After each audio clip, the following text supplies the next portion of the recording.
Timothy McVeigh was executed for the bombing of the federal building in Oklahoma City 20 years ago this weekend. 168 people, including 19 children, were killed. I can report to the American people and to the world that the United States has conducted an operation that killed Osama bin Laden, the leader of Al-Qaeda. 19 de abril de 1995, Oklahoma City. Una explosión masiva atravesó el edificio federal Alfred P. Murrah, destrozando el horizonte de la ciudad y matando instantáneamente a 168 personas, incluidos 19 niños. Fue el acto de terrorismo doméstico más mortífero en la historia de Estados Unidos, y su arquitecto fue un hombre modesto y de voz suave de la zona rural de Nueva York, cuyas últimas horas en la tierra fueron tan crueles como el acto vicioso que cometió. Estas son las últimas 24 horas de terroristas famosos. Well, one of the most wanted terrorists in the world is now dead. After years of tracking him, armed forces sent 2 missiles from a drone flying above the Afghan capital, Kabul, which killed him instantly. A las 6:18 a.m. del 31 de julio de 2022, en Kabul, Afganistán, 2 misiles Hellfire de un dron estadounidense impactaron en el balcón de una casa de seguridad de 3 pisos. En ese momento, el líder de Al-Qaeda por mucho tiempo, Ayman al-Zawahiri, encontró su fin. Nacido en 1951, al-Zawahiri creció en los círculos privilegiados de El Cairo. Su familia estaba inmersa tanto en la tradición médica como en la académica. Pero a partir de los 15 años, su camino divergió drásticamente. Formó una célula clandestina dedicada a derrocar al gobierno egipcio y establecer un Estado islamista. Semillas de radicalización que crecerían hasta convertirse en infamia global. A finales de la década de 1970, Zawahiri obtuvo su título de médico y sirvió como cirujano en el ejército, pero su verdadera vocación estaba en otra parte. A lo largo de la década de 1980, pasó de ser médico a líder militante, fusionando finalmente su grupo, la Yihad Islámica Egipcia, con la Al-Qaeda de Osama bin Laden en 2001. Se convirtió en la mano derecha de bin Laden y en el principal ideólogo detrás de los ataques más devastadores de la organización. La influencia de Zawahiri moldeó el alcance global de Al-Qaeda. Se le vinculó con los bombardeos de las embajadas de Estados Unidos en África Oriental, el ataque al USS Cole en 2000 y, por supuesto, los ataques del 11 de septiembre. Su capacidad para inspirar y coordinar el terror lo convirtió en el hombre más buscado de Estados Unidos tras la muerte de bin Laden en 2011, con una recompensa de $25 millones.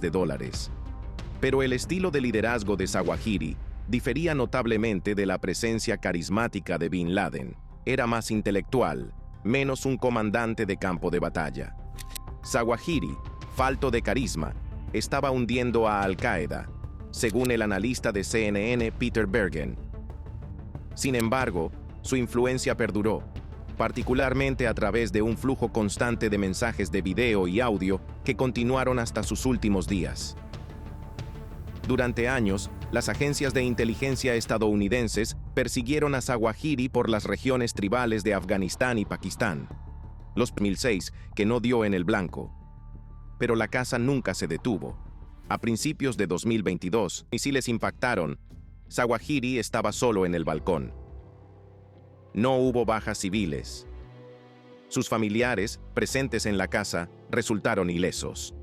La precisión quirúrgica del ataque demostró tanto el avance tecnológico como la búsqueda implacable que definió los esfuerzos modernos de contraterrorismo. Inmediatamente después, el presidente Biden se dirigió a la nación. Se ha hecho justicia. El terrorista más buscado del mundo estaba muerto, no con una explosión atronadora, sino con la eficiencia clínica de la guerra moderna. Pero la muerte de Zawahiri, aunque simbólicamente significativa, ocurrió en un momento en que la influencia de Al-Qaeda había disminuido. Nuevos grupos extremistas como ISIS habían eclipsado su alcance global. Incluso dentro del mundo yihadista, el liderazgo de Zawahiri se veía cada vez más marginal y remoto. Sin embargo, el hecho de que los talibanes refugiaran a Zawahiri en Kabul violó el acuerdo de Doha y planteó serias dudas sobre el futuro de Afganistán como refugio terrorista. Su presencia en el corazón de Kabul, bajo protección talibán, subrayó los desafíos de seguridad en curso en la región. En los días siguientes, Al-Qaeda permaneció en silencio sobre su muerte. Solo más tarde publicaron un video sin fecha, lo que sugiere que pudo haber grabado mensajes poco antes del ataque. Pero si crees que esta historia termina aquí, el siguiente capítulo nos lleva aún más profundo en la enredada red del extremismo global, del terror calculado de Zawahiri a la siguiente amenaza impredecible. This is Abu Bakr Shekau, the leader of the feared Boko Haram militant group. Shekau, who had assumed leadership following the death of Boko Haram founder Mohammed Yusuf in 2009, reportedly blew himself up during conflict with rival Islamic State in West Africa group ISWAP in the Sambisa forest in northeast Nigeria. 19 de mayo de 2021. En lo profundo de la enredada maleza del bosque de Sambisa, el acto final del reinado de Abu Bakr Shekau se desarrolló al presionar un detonador. Era un hombre que, durante más de una década, se labró una reputación como el líder terrorista más elusivo de África, superando constantemente en astucia a las fuerzas de seguridad, sobreviviendo a innumerables intentos de asesinato y convirtiendo a Boko Haram en un símbolo internacional de miedo. El último enfrentamiento de Shekau, sin embargo, no fue contra tropas gubernamentales. En su lugar, fueron sus propios rivales de la provincia del Estado Islámico de África Occidental, ISWAP, quienes finalmente lo acorralaron. El viaje de Shekau hacia la infamia comenzó en las aldeas polvorientas del estado de Yobe, al noreste de Nigeria. Nacido en 1973, era hijo de un imán local. Su vida temprana fue un estudio de contrastes. Descrito como callado y estudioso por algunos, otros lo recordaban como un radical incluso en su juventud. Se mudó a Maiduguri siendo niño, donde se convirtió en un almajiri, pidiendo comida y asistiendo a la escuela religiosa. Con el tiempo, su brillantez con la teología se hizo evidente. Según se informa, tenía memoria fotográfica, un rasgo que le fue muy útil en años posteriores, mientras retorcía la doctrina religiosa para adaptarla a su brutal ideología. Su ascenso en las filas de Boko Haram fue rápido. Después de que su fundador, Mohammed Yusuf, muriera bajo custodia policial en 2009, Shekau llenó rápidamente el vacío de liderazgo. No perdió tiempo en transformar a Boko Haram de una secta religiosa local en una insurgencia total. Su crueldad y mente estratégica convirtieron al grupo en una amenaza regional. Bajo su dirección, los ataques de Boko Haram crecieron en escala y salvajismo, extendiendo el miedo por el noreste de Nigeria y los países vecinos. Para 2014, Shekau había alcanzado la infamia mundial con el secuestro de 276 escolares de Chibok. Un crimen que conmocionó al mundo y dio lugar al movimiento con el hashtag Bring Back Our Girls. En un video escalofriante, Shekau se reía sobre vender a las niñas como esclavas, un momento que para muchos definió su reinado de terror. Pero esa fue solo una de las innumerables atrocidades. Bajo su mando, Boko Haram se cobró más de 30.000 vidas y desplazó a más de 2 millones de personas. Sus bombardeos, secuestros y asesinatos dejaron una cicatriz permanente en la región del lago Chad. El estilo de liderazgo de Shekau era tan impredecible como brutal. Sus rimbombantes videos de propaganda, a menudo presentándolo blandiendo armas y jactándose de su invencibilidad, se hicieron infames por su mezcla de retórica religiosa y amenazas gráficas. Gobernaba a través del miedo, ejecutando frecuentemente a sus propios comandantes y asesores religiosos cuando desafiaban su autoridad. La disidencia interna era recibida con una retribución rápida y mortal, lo que llevó a numerosos grupos escindidos y purgas violentas dentro de las filas de Boko Haram. Su relación con los grupos terroristas internacionales era igualmente compleja. En 2015, ante la creciente presión de sus comandantes, Shekau juró lealtad a regañadientes a ISIS, renombrando brevemente a Boko Haram como ISWAP, pero su comportamiento errático y tácticas extremas pronto alejaron al liderazgo de ISIS. Para 2016, ISIS lo había reemplazado oficialmente con Abu Musab al-Barnawi, lo que provocó una división sangrienta que enfrentó a los leales a Shekau contra la nueva facción de ISWAP. Mientras ISWAP enfocaba sus ataques en objetivos militares, el grupo de Shekau continuó con su violencia indiscriminada contra civiles, profundizando la brecha. A lo largo de su reinado, Shekau cultivó una reputación casi mítica de invencibilidad. Se reportó su muerte al menos 6 veces, solo para reaparecer en nuevos videos, burlándose de sus enemigos. Cada supuesta muerte solo aumentaba su leyenda, hasta mayo de 2021, cuando los informes de su fallecimiento finalmente resultaron ciertos. Acorralado por combatientes de ISWAP en el bosque de Sambisa, eligió el suicidio antes que la captura, detonando un chaleco que lo mató a él y a un alto comandante de ISWAP que estaba negociando su rendición. La muerte de Shekau marcó el fin de una era, pero no el fin de la violencia en el noreste de Nigeria. Su deceso creó un vacío de poder que ISWAP llenó rápidamente, absorbiendo a muchos de sus antiguos combatientes y consolidando su control sobre la región. El ejército nigeriano, que había luchado durante años para eliminar a Boko Haram, se encontró enfrentando a un adversario más unificado y posiblemente más peligroso en ISWAP. En las semanas posteriores a su muerte, los restos de Boko Haram confirmaron el fallecimiento de Shekau a través de un comunicado en video, instando a los seguidores a permanecer leales. El liderazgo del grupo se fracturó rápidamente, con varios comandantes compitiendo por el control. Para 2022, una figura oscura conocida como Abu Umaim Ata surgió como el nuevo líder de Boko Haram, pero el poder del grupo había disminuido considerablemente. Y mientras el polvo se asentaba en el bosque de Sambisa, quedó claro que la muerte de Shekau fue tanto un final como un nuevo comienzo. Aunque su reinado personal de terror había terminado, el conflicto que ayudó a crear continuó evolucionando. Su futuro es incierto, pero quedó marcado para siempre por el hombre que una vez afirmó que disfrutaba matar de la misma manera que disfruto sacrificar pollos y carneros.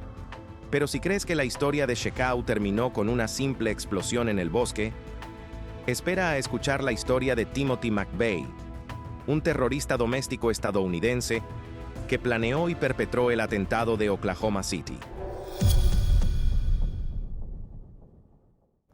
The deaths of the 168 people who died in the April 1995 Oklahoma City bombing were violent, unexpected, and mourned by millions. Today, the man who killed those people died on schedule by lethal injection. Because of his appeal, one of the conditions his lawyer laid down was that we not ask him directly, "Are you the Oklahoma City bomber?" Maybe one of the benefits of me talking to you today is that you'll see that maybe not everything is true that you've heard about me. Timothy McVeigh intentó reescribir la historia de su propia maldad hasta el final. Quería que creyeras que no era pura maldad, que no era el rostro del terror. Pero aquellos que vieron la devastación del edificio federal Alfred P. Murrah en Oklahoma City sabían la verdad. McVeigh creció como un niño promedio en el norte del estado de Nueva York. Pero mucho antes de matar a 168 personas, incluidos 19 niños, su mente se había retorcido con conspiraciones antigubernamentales y propaganda supremacista blanca. En el ejército, ganó una estrella de bronce en la Guerra del Golfo, pero después de abandonar el entrenamiento de las fuerzas especiales, se obsesionó con la idea de que las agencias federales eran el enemigo.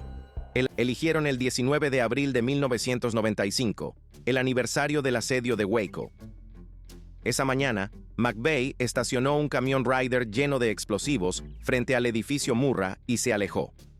He wouldn't write about the bombing, but he made no bones about the fact that he hated the federal government.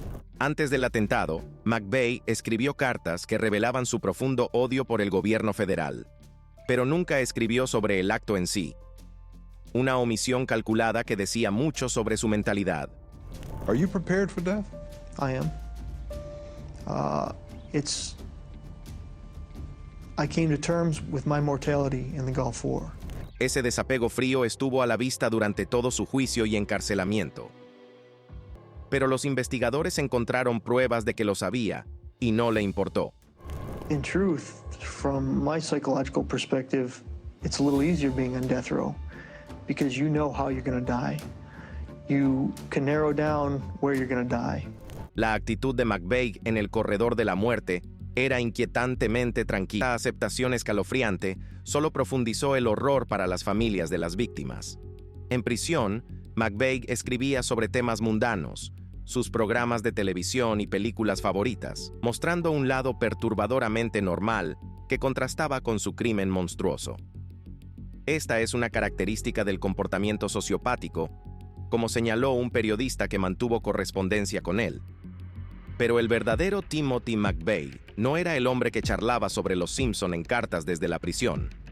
Era el terrorista que estacionó un camión lleno de explosivos debajo de una guardería, cronometró la explosión para causar el máximo de bajas y luego se alejó mientras 168 vidas eran borradas en un instante. He'll be somewhere, but we are going to be going through just as much hell as Timothy McVeigh for the rest of our lives. Para las familias de sus víctimas, la ejecución de McVeigh trajo poco consuelo. But sitting down here now, and let me make clear, I'm not sitting here trying to influence you, and I'm not putting on a game face. I'm not conning anybody. I'm just being me. Incluso en sus últimas entrevistas, McVeigh mantuvo la pretensión de honestidad y transparencia, pero sus acciones hablaron más fuerte que cualquier palabra. 168 personas inocentes muertas, cientos más heridas y una nación cambiada para siempre. La ejecución de Timothy McVeigh en 2001 fue la primera ejecución federal en casi 40 años, pero su retorcido legado perdura como un recordatorio de cómo el odio, la paranoia y las teorías de conspiración pueden conducir a una violencia inimaginable. I mean, the Tim McVeigh who committed the bombing was not the Tim McVeigh I saw. Las últimas 24 horas de la vida de Timothy McVeigh estuvieron marcadas por el mismo cálculo frío que definió su crimen. Pero nada de lo que dijo o hizo en esos últimos momentos podría jamás equilibrar la balanza de la justicia, por lo que arrebató el 19 de abril de 1995. Timothy McVeigh was executed at Terre Haute on June 14, 2001. Pero mientras McVeigh intentaba reescribir su propia historia hasta el final, la verdadera narrativa pertenece a quienes sobrevivieron, a quienes perdieron a sus seres queridos y a una nación cambiada para siempre por su terrible acto. Most people in this country think you are the face of evil, don't they? La mayoría de la gente en este país todavía ve a Timothy McVeigh por lo que realmente fue, el rostro del mal. Y ninguna cantidad de calma calculada o cartas desde la prisión podrá cambiar esa brutal realidad. Target identification. No, he's taller than I thought, skinnier. His beard was kind of gray and short. That's definitely his nose. I've seen that face. That's Bin Laden. He's not surrendering. I shot him 3 times, or twice in the head as he was standing up, and once more on the ground. 2 de mayo de 2011. Abbottabad, Pakistán.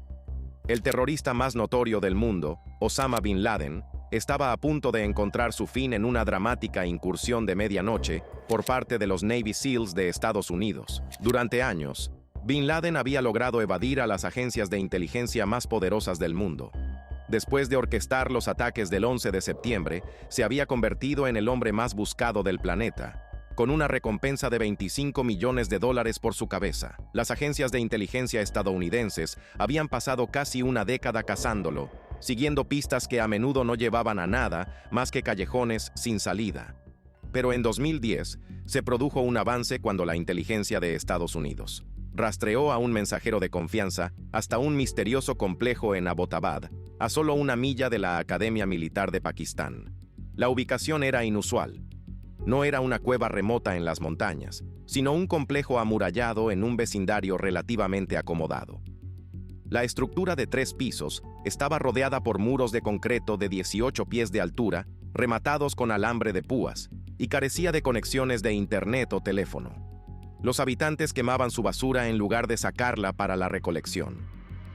Después de meses de vigilancia, la CIA se convenció de que el misterioso Pacer, el hombre alto que nunca se veía afuera, era el propio Bin Laden. El presidente Obama enfrentó una decisión difícil: lanzar un arriesgado asalto en helicóptero, bombardear el complejo o involucrar al gobierno pakistaní, lo que corría el riesgo de alertar a Bin Laden. El plan se estableció.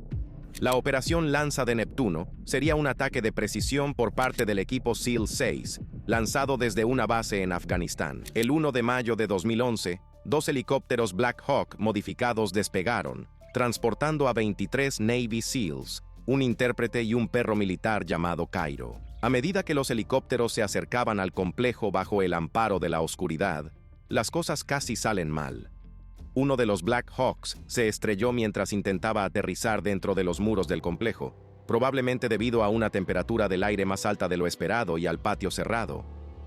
Pero los SEALs se adaptaron rápidamente, salieron corriendo y comenzaron su asalto. Los SEALs se movieron metódicamente por el complejo, despejando habitaciones y asegurando a mujeres y niños. En el tercer piso, encontraron a Bin Laden, desarmado pero sin rendirse.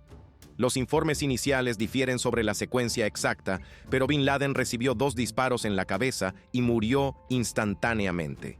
El líder del equipo SEAL comunicó por radio las ahora famosas palabras: "Por Dios y por la patria, Jerónimo, Jerónimo, Jerónimo". Enemigo muerto en acción. La incursión duró solo 38 minutos. El cuerpo de Bin Laden fue identificado de inmediato mediante software de reconocimiento facial, medidas y, más tarde, pruebas de ADN. Antes de irse, los SEALs recolectaron un tesoro de inteligencia, computadoras, discos duros y documentos que resultarían invaluables para rastrear las operaciones de Al-Qaeda. Con un helicóptero fuera de servicio, el equipo destruyó los restos para proteger la tecnología clasificada y cargó el cuerpo de Bin Laden en un helicóptero Chinook de apoyo. Regresaron a la base aérea de Bagram en Afganistán y por la mañana, el presidente Obama se dirigió al mundo anunciando la muerte de Bin Laden. De acuerdo con la tradición islámica y para evitar que su tumba se convirtiera en un santuario, el cuerpo de Bin Laden fue sepultado en el mar dentro de las 24 horas desde la cubierta del USS Carl Vinson. Se realizaron ritos religiosos musulmanes y su cuerpo fue pesado y deslizado hacia el mar Arábigo. La noticia desató celebraciones en todo Estados Unidos y gran parte del mundo. Multitudes se reunieron frente a la Casa Blanca y en la zona cero de la ciudad de Nueva York. Pero mientras la mayor parte del mundo acogió con satisfacción la justicia por los ataques del 11 de septiembre, las reacciones en el mundo musulmán fueron mixtas. Al-Qaeda confirmó la muerte de Bin Laden y juró venganza, pero muchos lo vieron como el cierre de un capítulo oscuro. La incursión en sí fue un triunfo de la inteligencia, la precisión militar y la cooperación internacional, aunque tensó las ya difíciles relaciones con Pakistán, ya que la operación se llevó a cabo sin su conocimiento. Tras el asalto, las fuerzas estadounidenses analizaron el enorme botín de inteligencia del complejo, descubriendo planes y comunicaciones de Al-Qaeda. La muerte de Osama Bin Laden asestó un golpe significativo al terrorismo global, pero la ideología de su organización sobrevivió, dispersándose en varios grupos afiliados. Las últimas 24 horas de Osama Bin Laden marcaron el fin de una cacería humana de una década y trajeron una medida de cierre a las familias de las casi 3.000 víctimas de los ataques del 11 de septiembre. Su muerte no fue solo la conclusión de una operación militar. Simbolizó un nuevo capítulo en la lucha contra el terrorismo. Pero el mundo aprendió rápidamente que, aunque Bin Laden estaba muerto, la amenaza que él creó estaba lejos de terminar. Last night, the United States brought the world's #1 terrorist leader to justice. Abu Bakr al-Baghdadi is dead. 26 de octubre de 2019, cerca de la medianoche en el pueblo de Barisha, provincia de Idlib, Siria.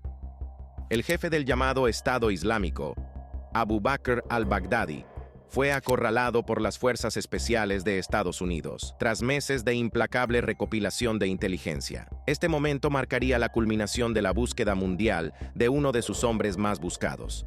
El viaje de Baghdadi hacia este túnel sin salida comenzó años antes. Nacido como Ibrahim Awad Ibrahim al-Badri en 1971 en Samarra, Irak, fue uno de 6 hijos de una devota familia sunita. Obtuvo una maestría y más tarde un doctorado en estudios islámicos en la Universidad Saddam de Bagdad. Sin embargo, sus credenciales académicas contradicen el camino violento que finalmente elegiría. Después de la invasión de Irak por parte de Estados Unidos, en 2003, Baghdadi se involucró en la creciente insurgencia sunita. Su tiempo en Camp Bucca, una notoria prisión de Estados Unidos, le ayudó a construir conexiones en las redes yihadistas.